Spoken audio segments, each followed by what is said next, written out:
ನಾವು ಮೆಟ್ರೋದಲ್ಲಿ ಬಂದಿದೀವಿ. ಇವ್ರನ್ನ ಮೆಟ್ರೋದೊಳಗೆ ಬಿಡ್ತಿಲ್ಲ, ಯಾಕಂದ್ರೆ ಇವ್ರದ್ದು ಡ್ರೆಸ್ ಗಲೀಜಿದೆ ಅಂತ.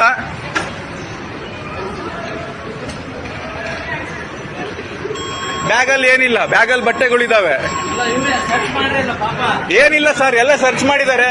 ಡ್ರೆಸ್ ಗಲೀಜಿಲ್ಲ ಅಂತ ಬಿಡ್ತಿಲ್ಲ ಒಳಗೆ. ಅಲ್ಲಿ ಸರ್ ನೋಡಿ ಬಟ್ಟೆ ಇದು. ಅವ್ರು ರೈತರವರು ನೀವು ಯಾರಿಗ್ ಮಾಡ್ತೀರೋ ಮಾಡಿ. ಅಲ್ಲ, ಇದು ಬೇರೆಯವ್ರಿಗೆ ಅಸಹ್ಯ ಆಗುತ್ತಂತೆ. ಅಲ್ಲ, ಬೇರೆ ಇದು VIP ಟ್ರಾನ್ಸ್ಪೋರ್ಟ್ ಇದು. ಅವ್ರ ಟಿಕೆಟ್ ಇದೆ, ಎಲ್ಲ ಇದೆ ಅವ್ರದ್ದು.